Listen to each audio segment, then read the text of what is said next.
नमस्कार साथियों, जैसा कि हमने अपने सिटी 24 न्यूज चैनल के दर्शकों को बताया था कि हमारा रूबरू एक खास मुलाकात प्रोग्राम शुरू होने जा रहा है, जिसमें हम आज आपकी मुलाकात कराने जा रहे हैं ग्वालियर के सुप्रसिद्ध भगवताचार्य पंडित घनश्याम शास्त्री जी से।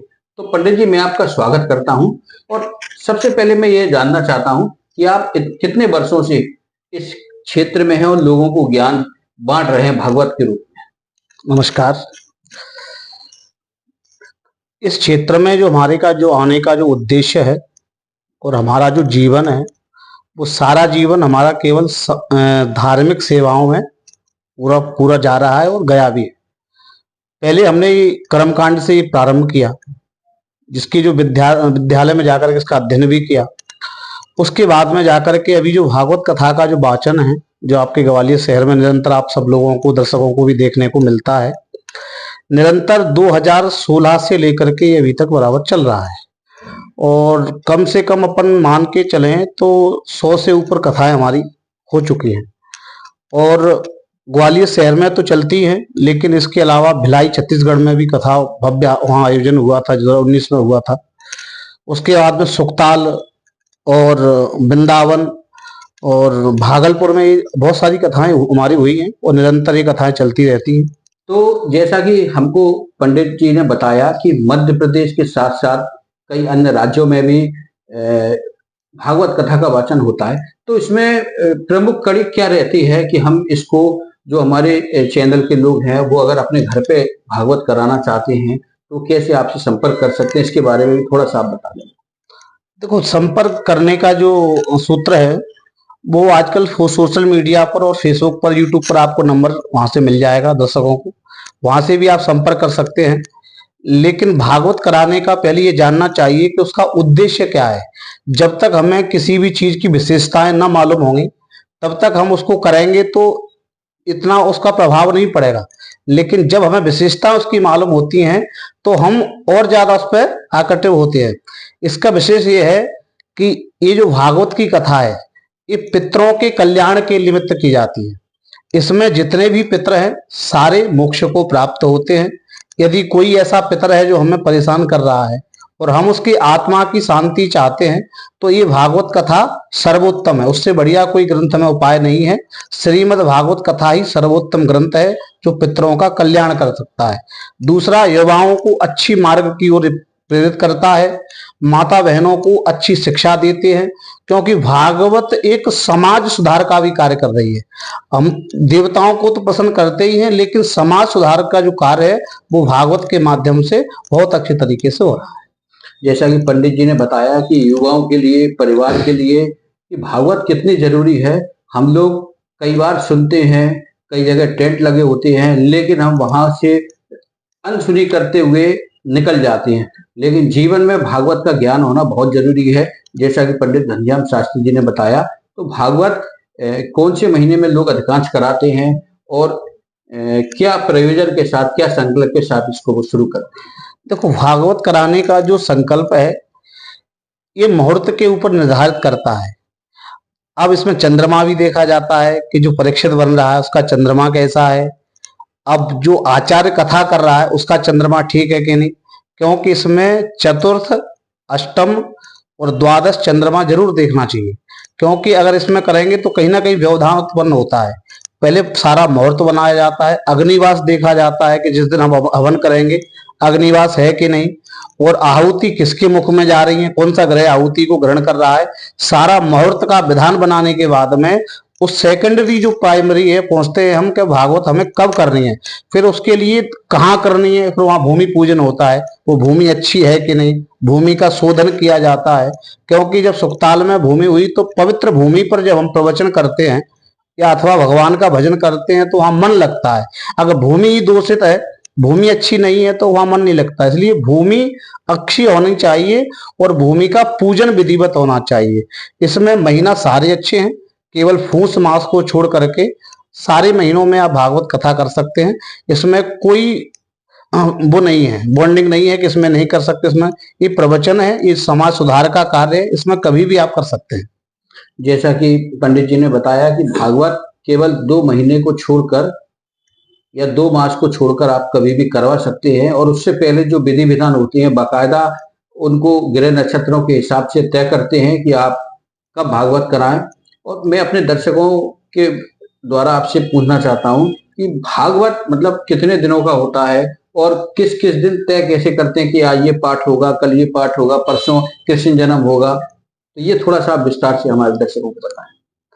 इसमें आप ऐसे जान सकते हैं कि जैसे कोई बच्चा क्लास में पढ़ता है तो उसको जैसे चैप्टर वाइज चैप्टर अपन करते हैं कि बोले आज ये पढ़ाएंगे, कल ये पढ़ाएंगे, कल ये पढ़ाएंगे, ऐसे ही भागवत सप्ताह श्रवण की जो विधि है वो 7 दिन की है, जो सनकादिक ऋषियों ने 88,000 ऋषियों को बताई है, अथवा परीक्षित जी महाराज को सुखदेव जी ने बताई है सप्ताह श्रवण की विधि।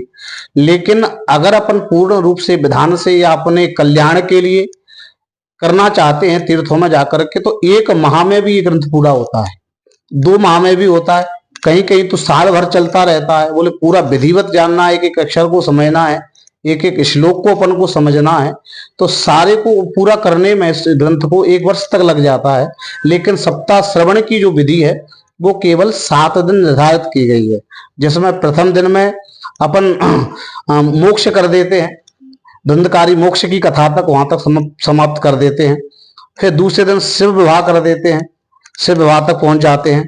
उसके बाद में तीसरे दिन जाकर के नाना प्रकार की कथाओं को कहते कहते अपन कोई तो कहीं कहीं तो वामन अवतार तक पहुंच जाते हैं।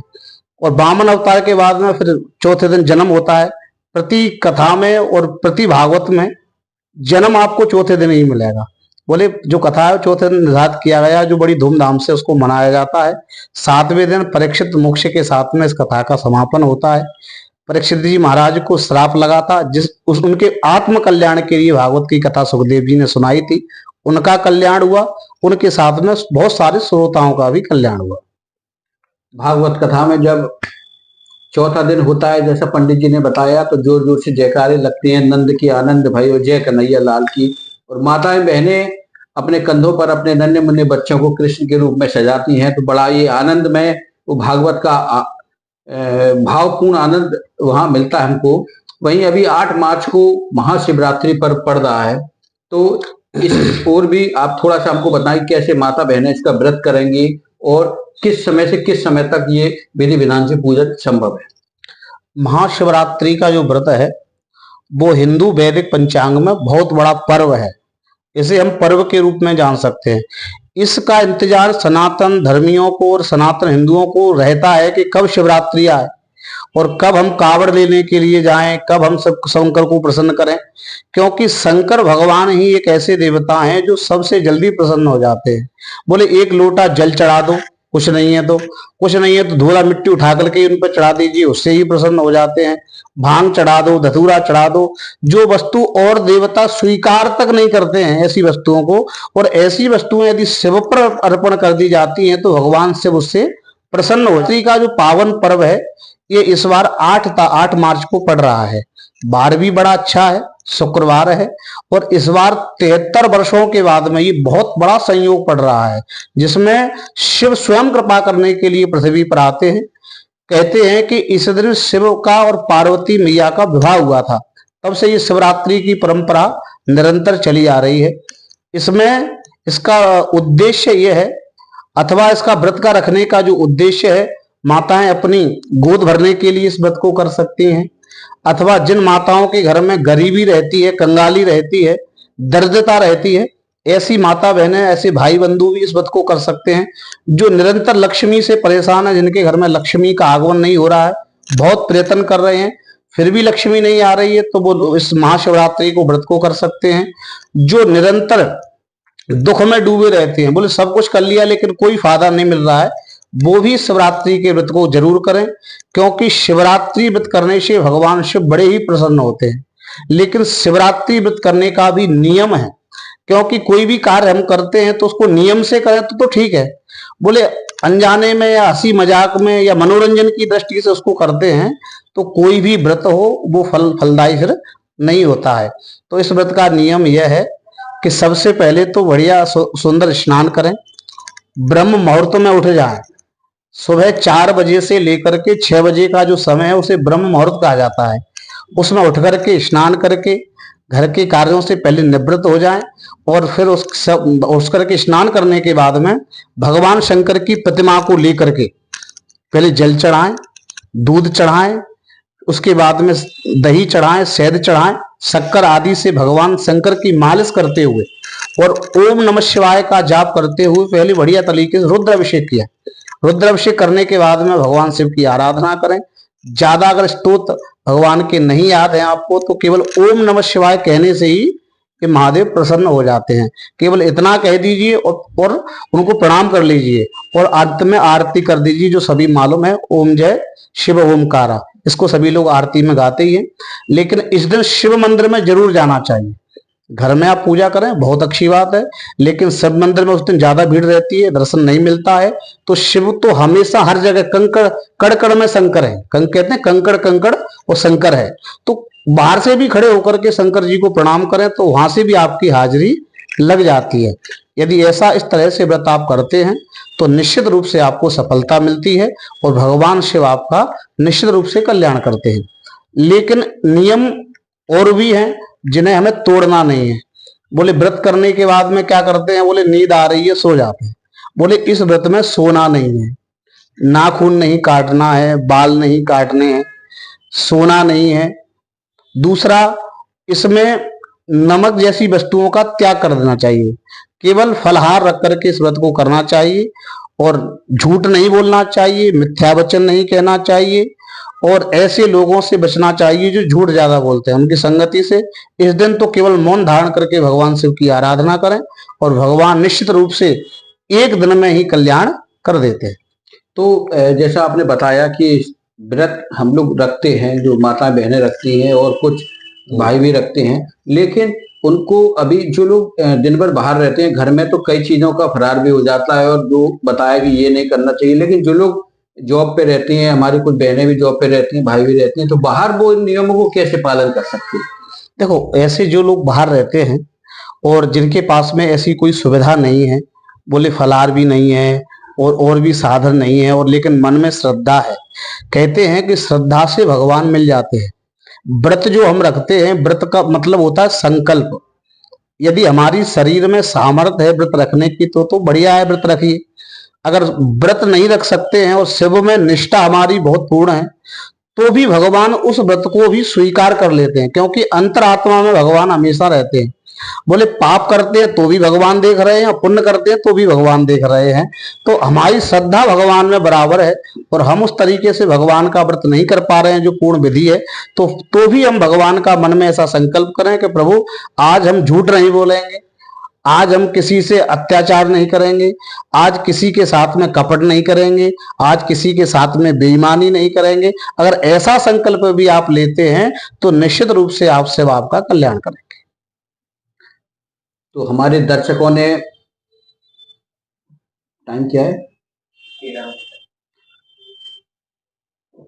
8 मार्च को महाशिवरात्रि का पर्व आने वाला है और पंडित श्याम शास्त्री जी ने जैसा बताया है हमको कि इस समय ब्रह्म मुहूर्त में जग कर हम लोगों को स्नान कर कर भगवान शिव की आराधना करनी चाहिए, भगवान शिव का पूजन करना चाहिए। मैं एक अंत में बात जानना चाहता हूं कि ब्रह्म मुहूर्त से लेके कब तक इस व्रत को, मतलब सूर्योदय से लेके सूर्य अस्त तक इस व्रत को करना चाहिए, या समय के हिसाब से ये, या घंटों के हिसाब से, या प्रदोष काल में ये व्रत चलता है, कैसा, थोड़ा सा आप और दर्शकों को बताएं। देखो, इस व्रत का विधान यह है कि यह जो व्रत है शिवरात्रि का व्रत है, वैसे तो रात्रि 12 बजे से बंद कर देना चाहिए, लेकिन हिंदू वैदिक सनातन धर्म में पंचांग को अपन लेकर के चलें तो सुबह 6 बजे से लेकर के अगले दिन 6 बजे तक ये व्रत चलता है। इतने समय तक यदि हम व्रत रखते हैं तो व्रत पूर्ण माना जाता है। उसके बाद में प्रदोष भी हमें मिल रही है तो इससे और भी अच्छा है। लेकिन इस व्रत में अगर कोई विधि विधान से इस व्रत को करता है तो एक व्रत की विधि शिव महापुराण में और मिलती है कि बोले अगर आपने इस व्रत को किया है, शिव महापुराण का व्रत आपने रख लिया है और इस व्रत के रखने के बाद में यदि आप 4 पहर की पूजा कर लेते हैं। अब आप कहोगे कि 4 पहर की पूजा क्या है, तो 4 पहर की पूजा रात्रिकालीन पूजा है जिसको शिव भक्त करते हैं। 4 पहर कौन कौन से होते हैं, बोले 6 बजे से लेकर के 9 बजे तक, ये हो गया पहला पहर। इस पैर में शिव की पूजा करें, आराधना करें, शिव का अभिषेक करें, आरती करें 6 बजे शाम को 6 बजे से लेकर के। अच्छा, शाम को 6 बजे से लेकर के 9 बजे तक, रात्रि 9 बजे तक। ये पहला पैर तब शुरू होता, रात्रि कालीन पैर है। 9 बजे तक हो गया पहला पैर, 9 बजे से लेकर के 12 बजे तक ये दूसरा पैर हो गया रात्रि कालीन, और 12 बजे से 3 बजे तक ये हो गया तीसरा पैर, और 3 बजे से लेकर के 6 बजे तक ये चौथा पैर हो गया। तो आज हम लोगों को तो ये लगता था कि सूर्योदय सुबह 6 बजे से स्टार्ट होगा, लेकिन आपने जो बताया कि रात शाम को 6 बजे से 9 बजे तक पहला पैर, इससे पूजा में पहला पैर 6 बजे से लेकर के 9 बजे तक माना जाता है। यानी रात्रि जो पैर है, रात्रि कालीन जो पैर है, उसमें यदि 4 पैर की कोई पूजा करता है तो शिव स्वयं प्रसन्न होकर के उससे मुंह मांगा वरदान देते हैं। यदि कोई करता है, शिव के प्रति भक्ति रखता है, भाव रखता है, तो भगवान शिव निश्चित रूप से उसका हमेशा कल्याण करते हैं और उसकी रक्षा करते हैं। ऐसा हमने देखा है कि महाशिवरात्रि जब जब आती है तो वर्षों से देखते चले आ रहे हैं कि हमारी मम्मी भी छोटे थे तो सवेरे जल्दी 4 बजे हमको जगा देती थी, और लंबी लंबी लाइनें हमको महामंडलेश्वर और महाकालेश्वर मंदिर पर देखने को मिलती थी। तो ऐसा सुबह का क्या योग रहता है कि सवेरे लोग जाकर शिव जी के दर्शन करते हैं? दर्शन तो पूरे दिन होते हैं, लेकिन अधिकांश लोग सुबह प्रातः काल में दर्शन करना शुभ मानते हैं। देखो, सुबह का जो मुहूर्त है उसको ब्रह्म मुहूर्त कहा जाता है। कहते हैं कि भगवान उस समय संसार भ्रमण करने के निकलते हैं, और जो देवीय शक्तियां हैं वो भी सुबह के समय ब्रह्म मुहूर्त में जागृत हो जाती हैं। आपने देखा होगा कि सुबह के समय इतनी बढ़िया नींद आती है लोगों को, इतनी प्यारी नींद आती है, बोले पंडित जी इस समय हमें डिस्टर्ब मत करो। कभी कभी हमें भी इस परिस्थिति का सामना करना पड़ता है। बोले कोई यजमान हमको समय दे देता है कि गुरु जी हमें 4 बजे से कराना है।